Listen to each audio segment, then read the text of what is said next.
Welcome to the Unbreakable Mind and Body podcast. I am your host, Tiana Gonzalez, a multi-passionate creative, storyteller, and entrepreneur with a fierce love for movement. This is our space for powerful stories and actionable strategies to help you build mental resilience and elevate your self-care practice. Together, we will unlock the tools that you need to create an unbreakable mind and body. Welcome back to the show. I'm your host, Tiana. Now, in summer of 2024, I quit my job. I had no backup plan. I had no job lined up, no safety net. I just decided I was done working in a toxic industry. Now, I bet on myself to figure out the rest, and people around me called it reckless. They said, I didn't need to do that. I was taking too many risks. The economy was very unstable, and I knew something that they did not know at the time, but I had bet on myself so many times already, and I always came out on top. So I was able to reflect back on various experiences throughout my life. And in this episode, I'm going to share 3 different times that I can recall in my life where I had to bet on myself, I had to trust my gut, and I had to have unwavering faith and just know beyond a shadow of a doubt, like I know that the sun rises every morning and sets every night, that I was going to be okay.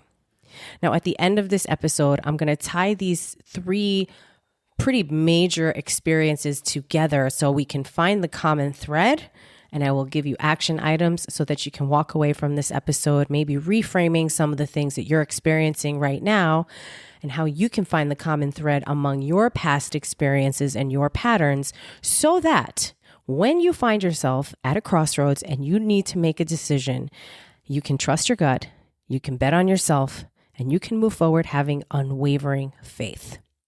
So let me paint this picture for you, because in 2023, I went back to construction. I've talked about it several times on this show, and I wanted to do that because I have a degree in engineering. I've really wanted to get back into learning new things in a new industry, or a relatively new industry, because I had done stuff in construction in the past, but it felt like I had unfinished business there. And while I did have a flourishing career over a decade, actually, in commercial real estate property management, those types of projects were more short-term, and they were things that could be done rather quickly. They were typically not heavily involved. We didn't have to get an architect or submit drawings. And if a project did end up getting to that point, typically it would be turned over to the project management team. So we had these 2 departments, property management and project management, that kind of worked side by side, but the scope of work for a capital improvement project was so far greater. And usually the timeline would be anywhere from like 3 to 6 months to a year to sometimes even longer than that. And so at that point, that scope is just too big for a property management team to handle, because we typically had a lot of odds and ends in smaller projects. So I was super interested in getting back into this. I was hoping that the industry had changed and that there was more of a female presence and influence in the industry. Being a woman of color, I love to represent who I am and where I come from, and maybe be looked at as someone who is a leader and who could pave the way for other women like myself. But it didn't work out so well, because I believe the first company that hired me just did it so they could fill a requirement, check off a box. They do a lot of work for the Port Authority of New York and New Jersey, and quite frankly, they have requirements. So they need to have a certain percentage of women and minorities on their payroll to even submit a proposal for a project. When they lost one of their bids, I got canned the next day.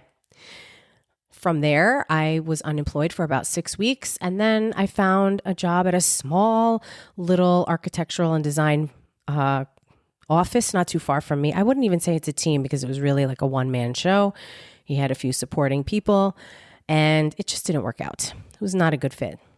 And then from there, I wound up going really long commute to a team out in Long Island. And I was very hopeful. And unfortunately, it was a complete bait and switch. And I know what you're thinking.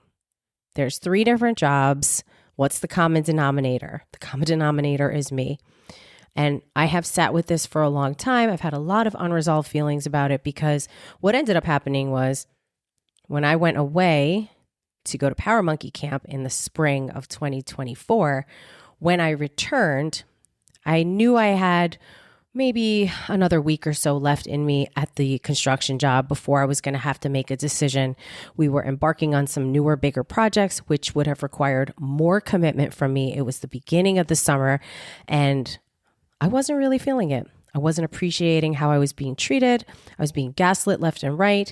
I was being told one thing on one day and something else the next day. And there was just a lot of inconsistencies from leadership, from management. Payroll was fucking around.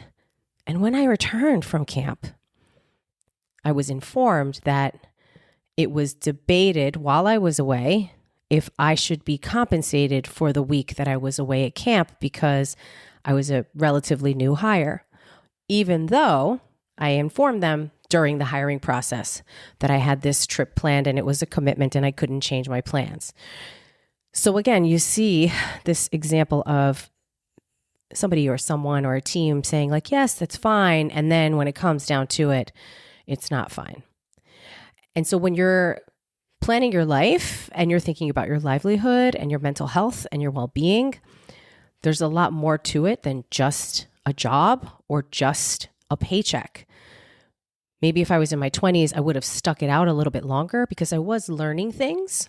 But being in my late 40s or mid 40s, I was like, fuck this. This is not my retirement plan. This is not my end game. And you know what? I'm seeing a trend in this industry and maybe it's not a good fit for me. So I'm going to get out before it's too far gone. And so when I resigned from the job, I did not have a backup plan. I knew my friend wanted to hire me to work as a bartender at his restaurant. I was talking to a friend to do some consulting work for her business. She's an online coach. And so I just dove into those 2 things with really no idea of how much money I was going to be able to earn or garner or get in order to survive. But somehow it worked out. Now, I will say that I do and did at the time have someone who could help me when I needed financial support. And here's the first sidebar of this episode. That in and of itself is fucking huge for me.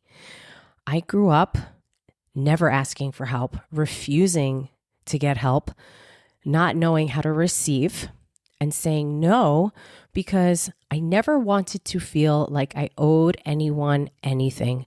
I never wanted to feel indebted to another person or that I owed someone my time or that they were going to phone in a favor at the most inopportune time for me and I was going to have to do something out of obligation. I don't think anyone enjoys that.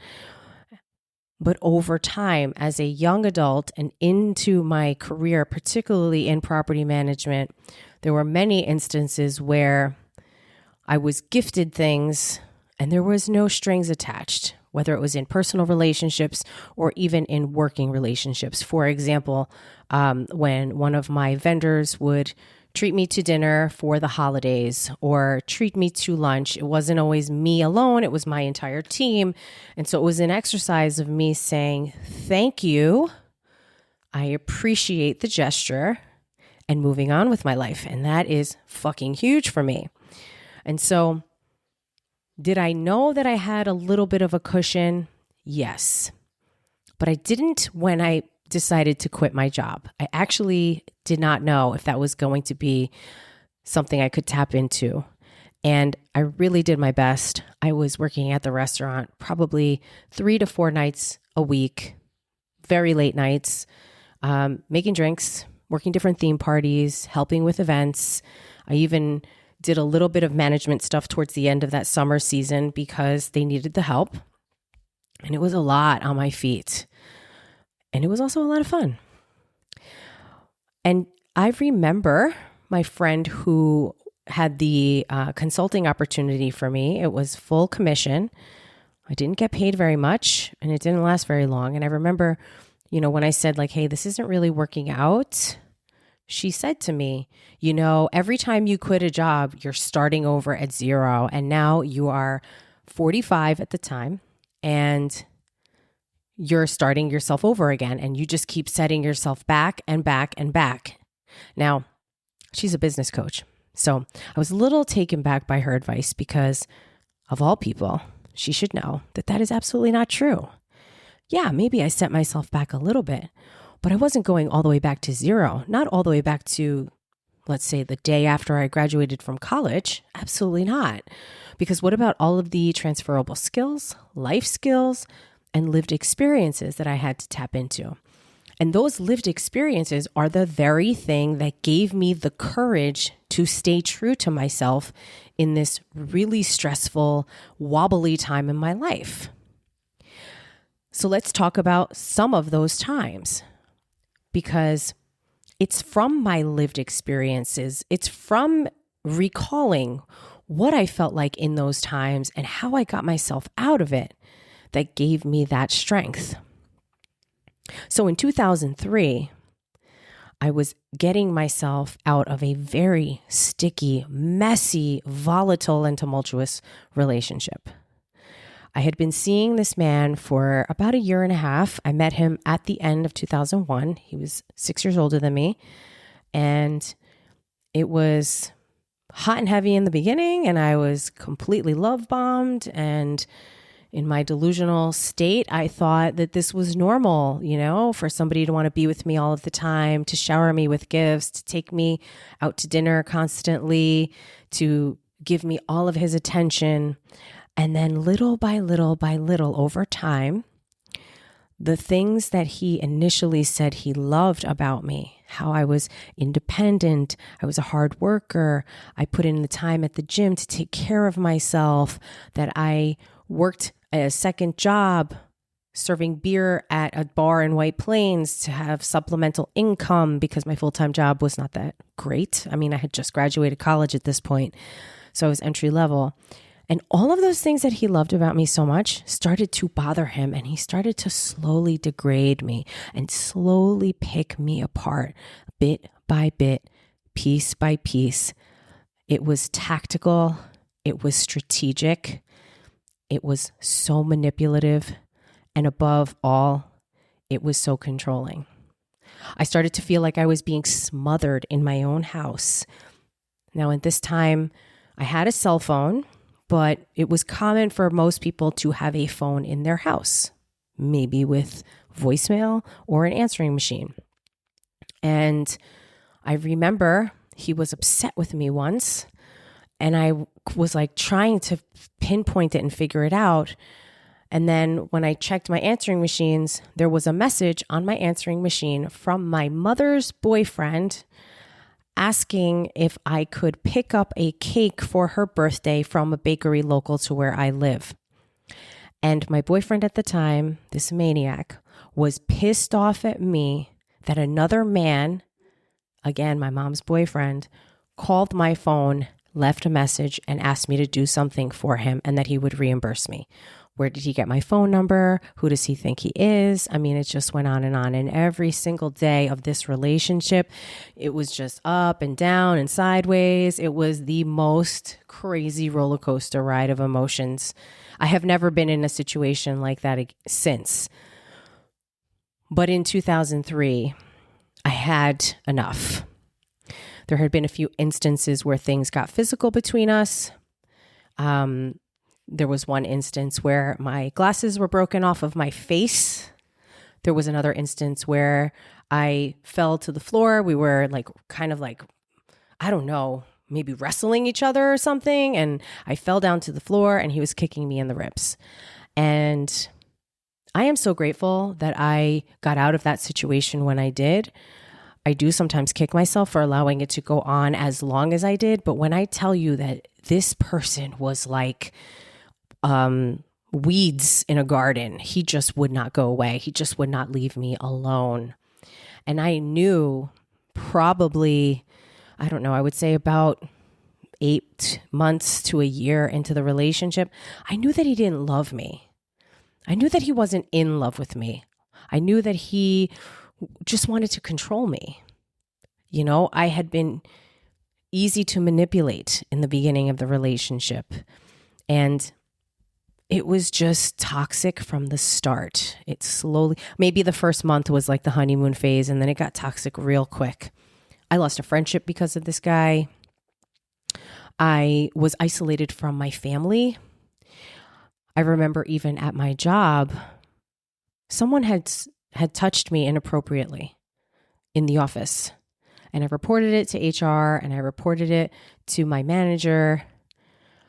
And I was deathly afraid of him finding out because I didn't want him to retaliate. And this is the kind of person that would do that in a rage, in a fury, fueled by passion and anger. He used to do really stupid things.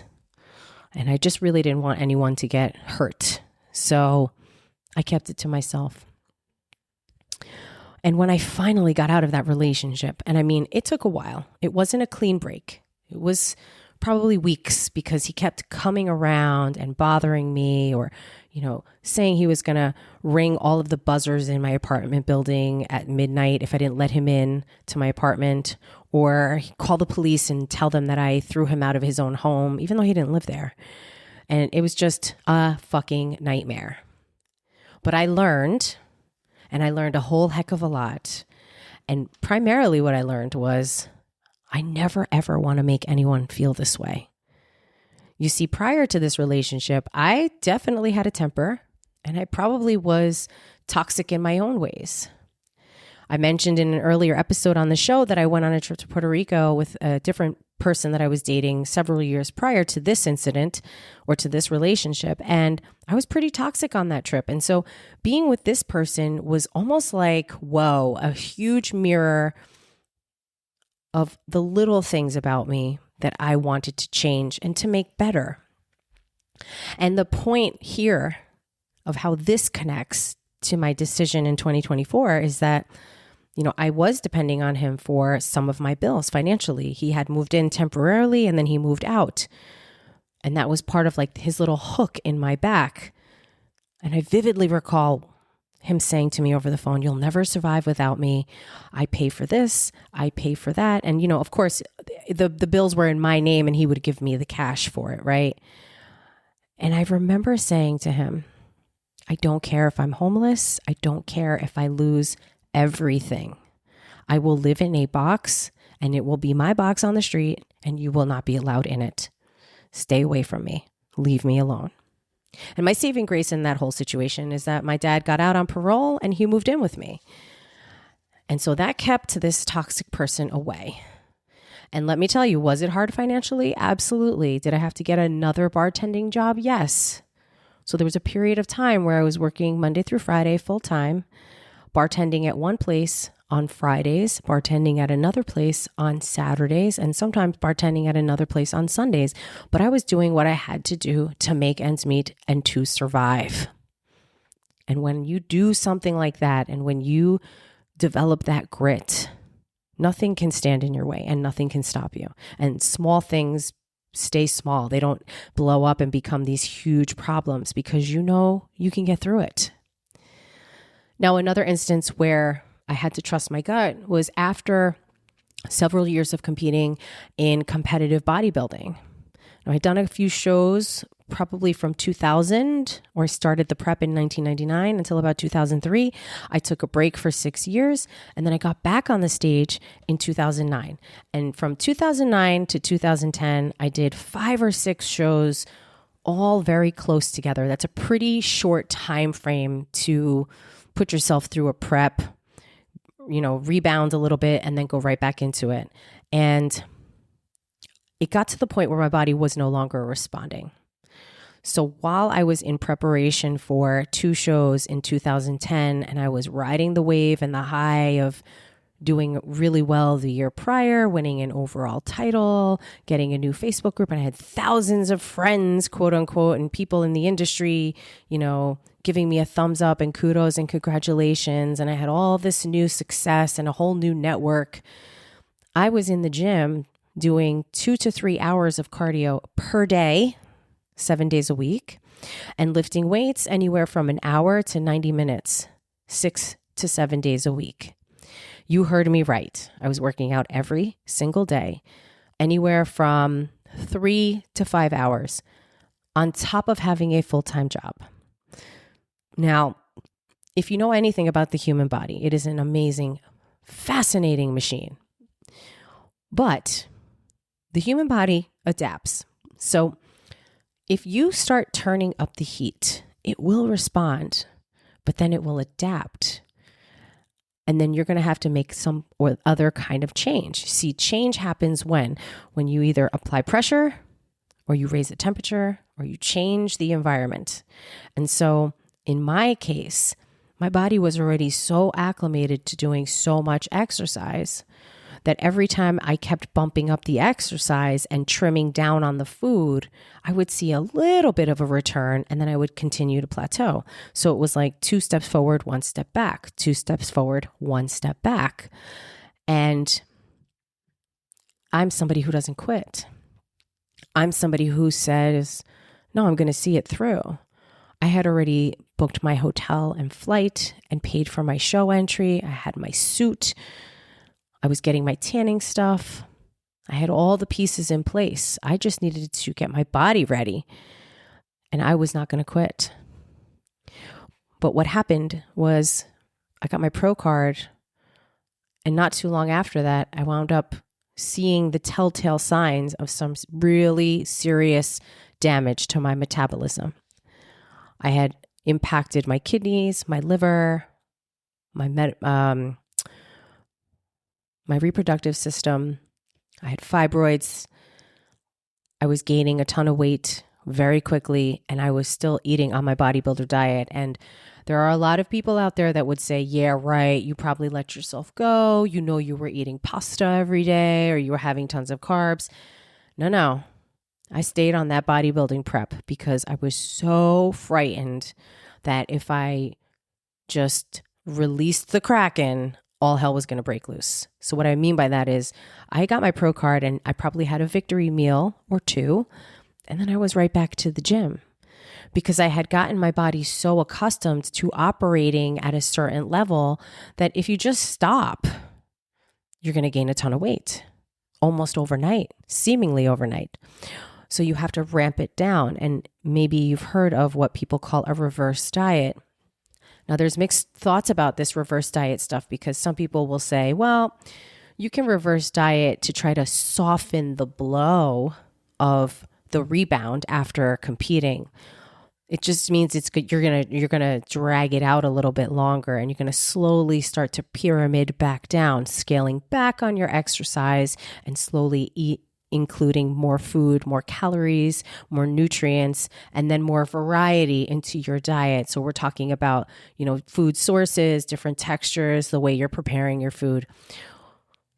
At the peak of a bodybuilding show prep, you're eating very simple, very clean, and you're not using a lot of ingredients. You're using a lot of whole foods, and it's very simple. Most people are keeping it simple. They're using either like a really high quality olive oil or a macadamia nut oil.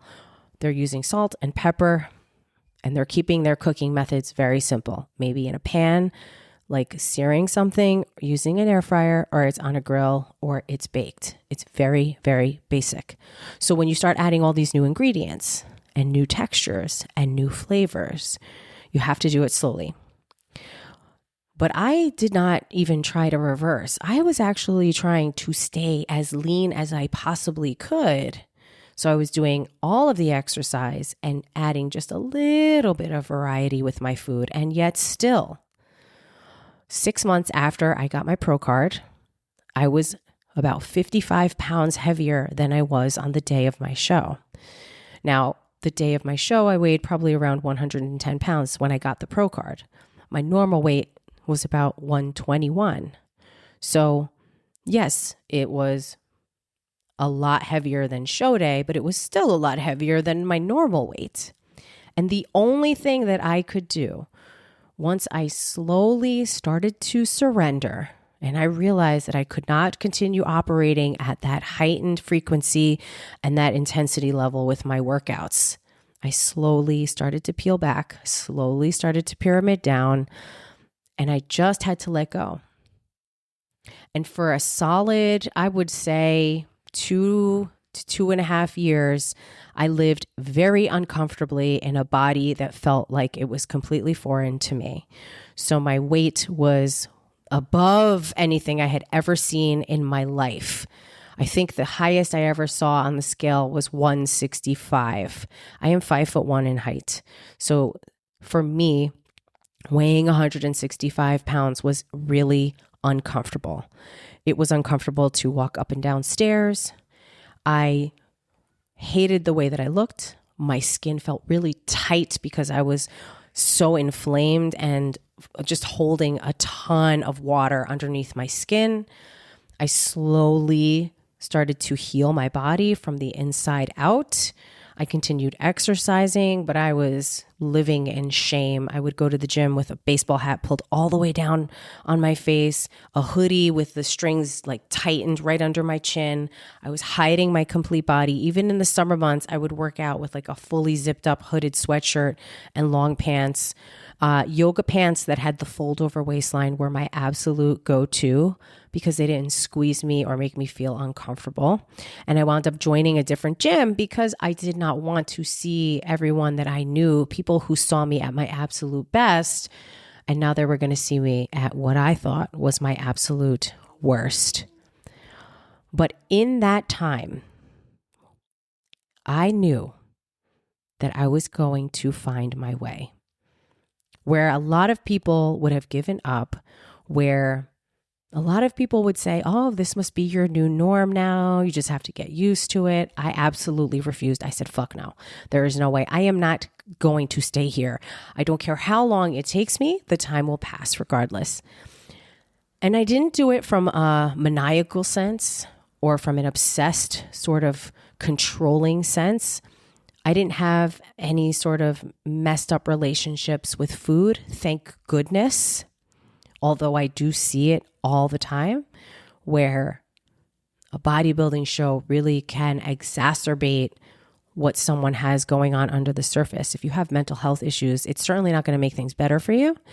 If you have some emotional regulation issues, bodybuilding is going to make you just lose your mind because you're putting so much pressure on yourself and you're living with tunnel vision for one day, for one moment of a day, and then it's over. And just like that, everybody's forgotten you. The lights go down, the suit gets put back in the closet, and you're left to live with the mess of all of the messed up decisions and choices that you made when you were not thinking straight during your bodybuilding show prep. And I remember people saying, oh, maybe this is just the new body that you have to live with. You are older now. Like, it's going to be a lot harder for you.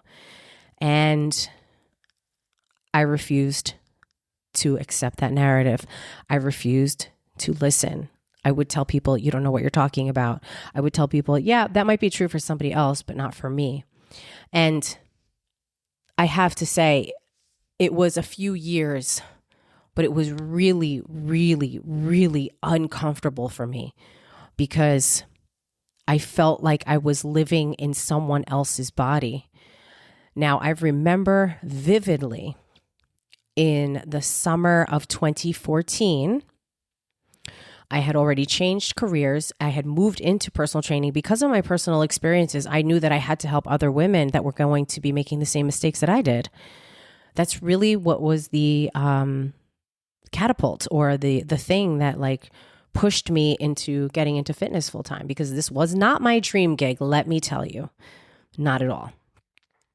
But it ended up being the best thing I could ever do for myself and for other people, because I have met so many wonderful human beings and I have helped people to not only just avoid not making the same mistakes that I made, but to share what I experienced in the hopes of maybe shining a light on a situation that they might not see from social media or they might not understand. So anyway, I remember this summer of 2014, now we're going 4 years after I got my pro card.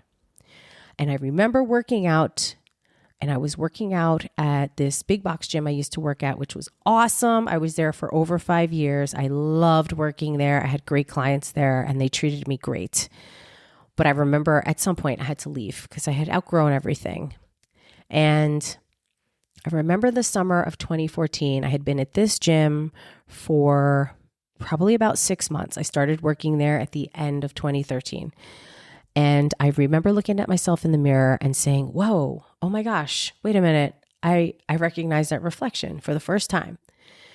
And at that point, I was probably weighing around 145 pounds. So at the peak, 165, I had dropped about 20 pounds. And was I anywhere near where I wanted to be? No. But did I at least see like a little glimmer of like a jawline? Yes. And just see a little bit of my old shape that I once had? Yes. And it made me really happy. Now, I know that people are listening to this and I'm talking all about the way I look, but I also felt fabulous. I had been working with a doctor to get everything under control. I did a liver detox. I got my cycle back to normal. I was doing a different type of training. I was just more grounded, more calm, more at peace. And I was a lot happier. So I pursued this thing in bodybuilding, the thing I thought I wanted. And once I got it, it didn't change a fucking thing for me. And it actually brought me joy in the moment, but it also brought me a lot of life lessons.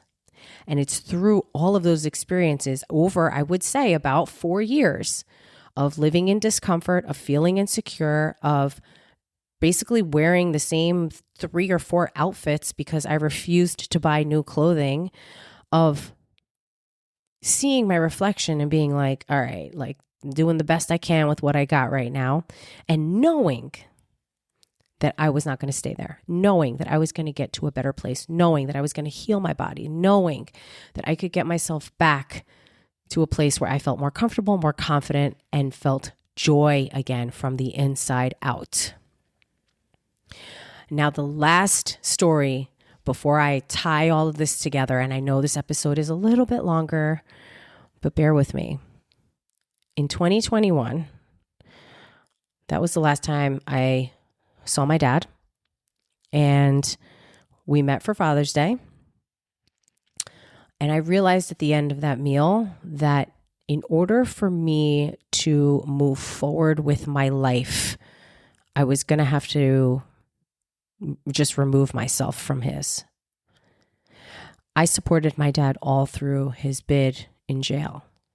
So from 1990 to 2003, when I was first 12 years old until I was 25, I supported my dad. I was his ride or die. I did everything for him. Phone calls, packages, visits, letters. 2003, he gets out of jail. He's on parole for 7 years. Who do you think he lived with? Me. That's how I got rid of the ex-boyfriend that I talked about in the first story here. Because my dad moved in with me. Clothes, a phone, a resume, a place to live, food, shelter, protection, and also the big one that I think is easy to miss. I had to re-assimilate my dad into the world. When he went to jail, the CD was a brand new device. When he came out of jail, people had phones in their pockets. So it was a world that he did not know. And through the years of him being on parole, I started to really see more about who he was. Now I'm an adult. Now I can't be persuaded, influenced, or manipulated. I could make decisions for myself. I can see what's what. And I remember slowly starting to remove the veil and see who my dad really is. And over the course of time, he got out on parole in 2003. So I'm talking about to 2021. So it's a long period of time, 17, 18 years. And over that period of time, our relationship went through the ringer. It was up, it was down. We didn't talk. We would sometimes talk. But I really started to see who he was. And, I don't want to throw anybody under the bus, but there were a few instances where I got screwed over. And I had to come to this realization that my dad is not the person who I thought he was, is not the person who I wanted him to be. And sometimes, and maybe this is relevant for you, you're going to find yourself, wanting to do better in life, wanting to level up. You're taking advantage of those opportunities for upward mobility. And then you go back to your old neighborhood, or you go see your cousins, or you visit your childhood friends, and somebody says, "Man, you've changed." Isn't that the whole point? I don't want to be stagnant. I don't want to stay the same.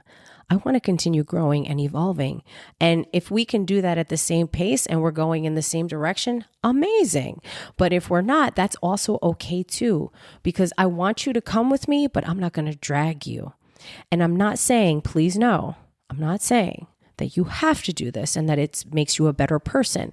But I know for me, I found myself in a place in life where it felt like every time I was doing just a little bit better, I was getting a phone call about someone needing something, whether it was my time, a ride, to get bailed out, to get given money. And those days are over. Those days are over. In fact, as a young adult, I remember there was a period of time where every guy I met and I would start dating, I would tell him, listen, you get jammed up, you go to jail, you're on your own. I'm done. I am done. I'm never doing that again, because I did that for 13 years from my father. And then I did it virtually. I never went to visit my brother in jail, but I did it virtually for my brother for another period of time after that. So I am tapped out. Okay. No more collect calls, no more letters, no more packages, no more visits. No. And then I realized maybe I could have the conversation start off a little bit differently. Maybe I can embody that feeling and that vibe without having to actually say it explicitly in words. But I got to this point in 2021 where I was like, you know what? Things have to change. And the only person that can do that is me. So now I want to connect the thread here, because I know I said a whole heck of a lot. And if you're still with me, thank you so much for your time.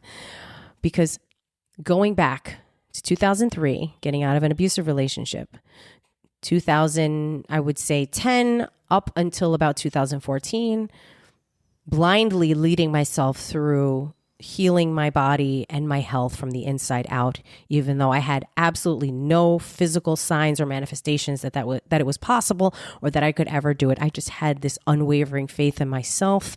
And then in 2021, making a very painful decision to go no contact with somebody who I grew up adoring and putting on a pedestal, and having to reevaluate everything in my life and putting me first.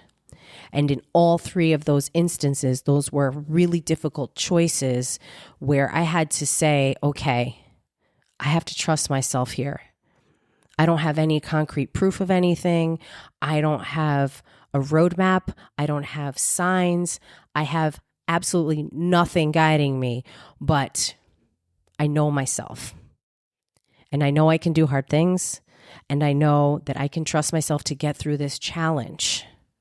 And so going back to 2024, which was literally, it was May of 2024. It was just about 2 years and change ago. I decided to be brave. I decided to take a risk, and I decided to put me first. Because if I stayed at that job in Long Island, it was not going to get any better. I was commuting 90 minutes each way. I was taking phone calls all morning, all night. I was miserable. And every decision, every move I made in that role that I got hired to do, and then the goalpost kept moving around, was being questioned.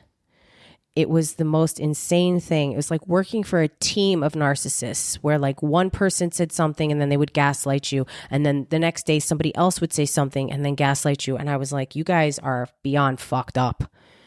Anyway, we don't need to be complaining about that because it's in my past and all of those people can go fuck themselves. But we're in a better place because we trusted ourselves. Now I'm saying we because I want you to get a little bit of this vibe, of this energy. You can trust yourself. You know when something is not good for you. And you know that you have the ability to make a change. You see, what gets people stuck is that they think they don't have choices. If you're in a toxic situation or if you're in an abusive relationship, it becomes almost like, it's almost like people who get out of prison and then they don't know how to live in the real world. See, that is a huge contributing factor to why so many people end up going back, because the unknown is frightening. It's like releasing an animal that's been raised in captivity into the wild. The likelihood of survival is pretty slim. It's low because they know nothing else. But if you know yourself, if you know, okay, I got myself out of that shit 5 years ago. What could I learn from that experience to get myself out of this one now? So on that note, let's talk about 3 takeaways for you. Number 1, if you're waiting for proof before you trust yourself, consider this. Proof comes after you take the leap and almost never before. Think about that. Number 2, start tracking your patterns.